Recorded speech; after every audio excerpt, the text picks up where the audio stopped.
হরে কৃষ্ণ। আশা করি ভালো আছেন সবাই। শ্রীধাম দর্শন ব্লগে সবাইকে অভিনন্দন জানাই।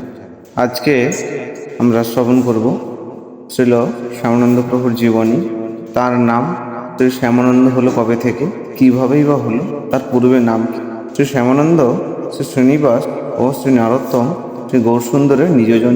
গৌরসুন্দরের বাণী পৃথিবীতে প্রচার করার জন্য তারা অবতীর্ণ হয়েছিলেন। শ্যামানন্দ প্রভু আবির্ভাব হন উড়িষ্যার ধারেন্দা বাহাদুরপুর। তার পিতার নাম ছিল কৃষ্ণমণ্ডল এবং মায়ের নাম দুরিকা দেবী। তিনি সদ্গোপ বংশে জন্মগ্রহণ করেন। সে কৃষ্ণমণ্ডলের অর্থাৎ তার পিতার বহু পুত্রকন্যা মারা যাওয়ার পরে শ্যামানন্দ প্রভু জন্মগ্রহণ করেন।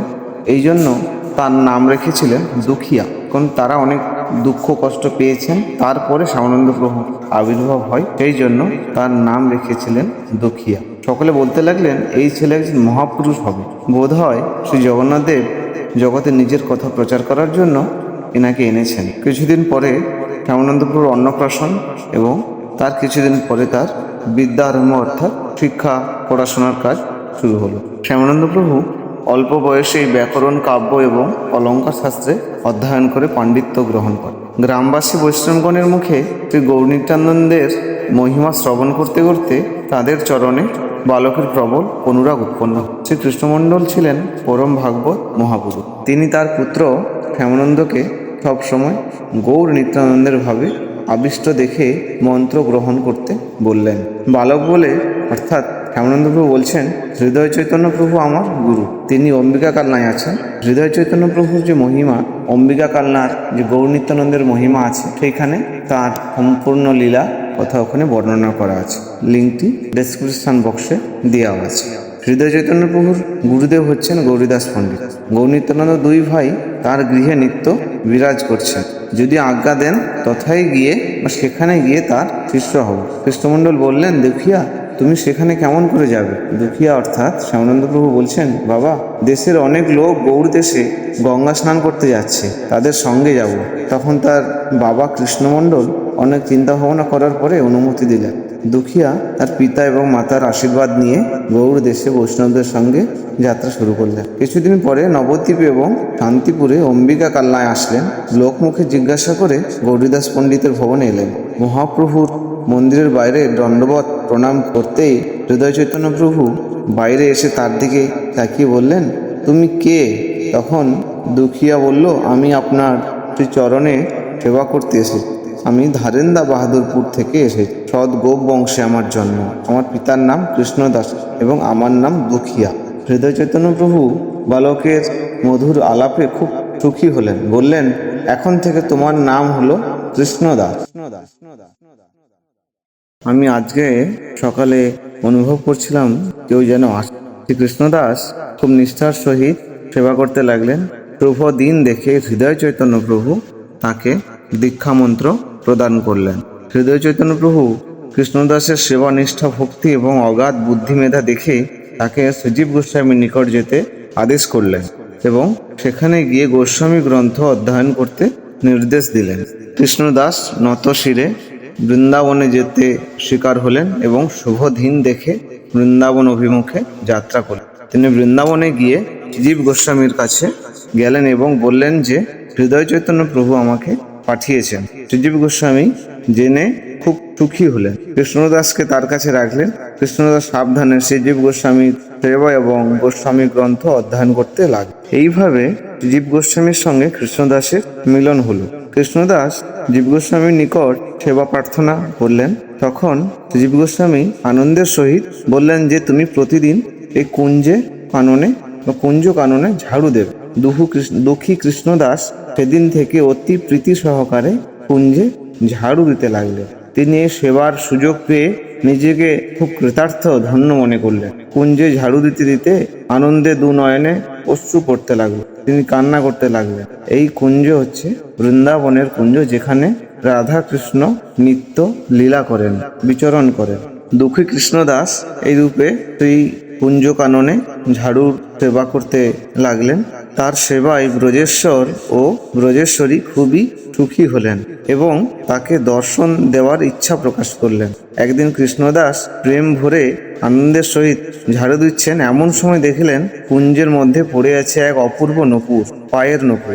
তখন তিনি বিস্ময় হয়ে অবাক হয়ে ভাবলেন, নূপুরটা তুলে মাথায় ঠেকালেন এবং আনন্দ ভরে তার যে উত্তরী ছিল, গলবস্ত্র ছিল, সেই গলবস্ত্রের আঁচলে বেঁধে রাখলেন।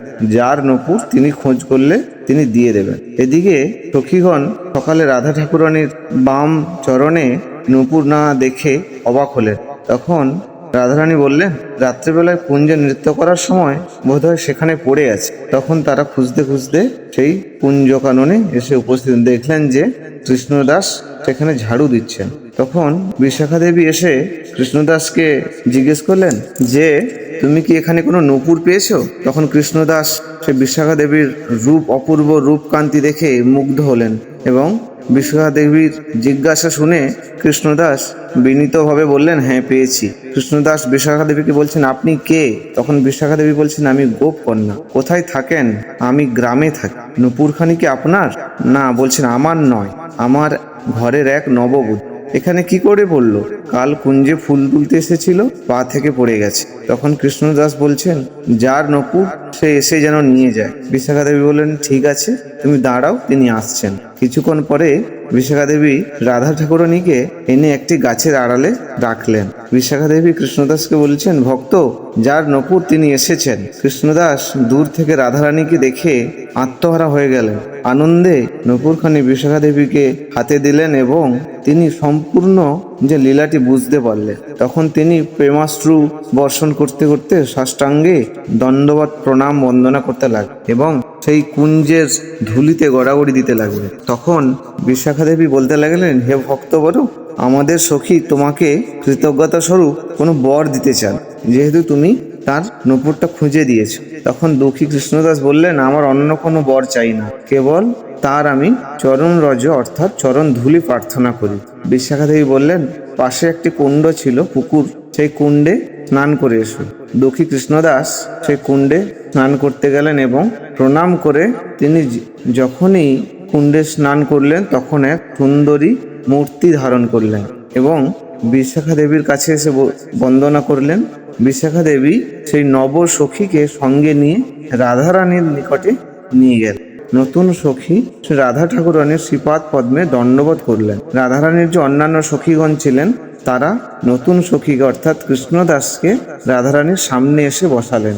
রাধারানী তখন তার চরণের কুমকুম দিয়ে নূপুর দ্বারা তার কপালে দিব্য তিলক এঁকে দিলেন। তিনি বললেন, এই তিলক তোমার কপালে থাকবে। আজ থেকে তোমার নাম দুঃখী কৃষ্ণদাস নয়, তোমার নাম হলো হেমানন্দ। এই বলে রাধা ঠাকুরানী এবং তার সখীগণ অন্তর্ধান হলেন এবং কৃষ্ণদাসের তখন সমাধি ভঙ্গ হল এবং তিনি দেখলেন তার কপালে নূপুরের উজ্জ্বল তিলক রয়েছে। কৃষ্ণদাস অর্থাৎ শ্যামানন্দ প্রভু তখন রাধা ঠাকুরানীর উদ্দেশ্যে শতবার প্রণাম বন্দনা করতে করতে সুজীব গোস্বামীর নিকট আসলেন এবং তাকে সমস্ত ঘটনা বললেন এবং জীব গোস্বামী শুনে পরম সুখী হলেন। জীব গোস্বামী বললেন যে, এসব কথা লোকের কাছে প্রকাশ করো না, আজ থেকে তোমার নাম শ্যামানন্দ হলো।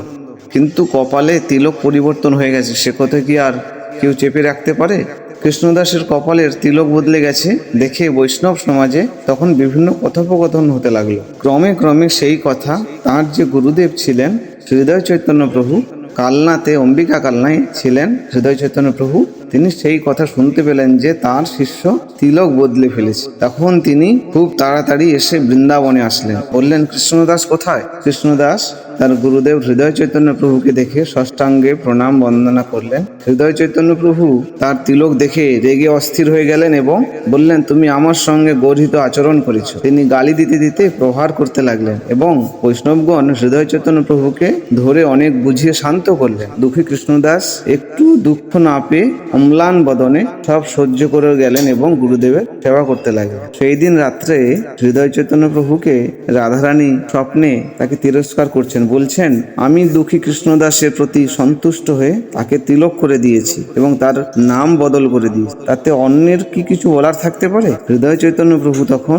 রাধা ঠাকুরানীর চরণে ক্ষমা প্রার্থনা করতে লাগলেন এবং নিজেকে অপরাধী মনে করতে লাগলেন। তারপর দিন সকালে হৃদয় চৈতন্য প্রভু এবং শ্যামানন্দ প্রভুকে কোলে তুলে নিলেন এবং স্নেহে বারংবার আলিঙ্গন করতে লাগলেন এবং রন্ধন করতে লাগলেন। হৃদয় চৈতন্য প্রভু কিছুদিন পরে তিনি গৌড় দেশে ফিরে আসলেন এবং শ্যামানন্দ প্রভু বৃন্দাবনে থেকে গেলেন।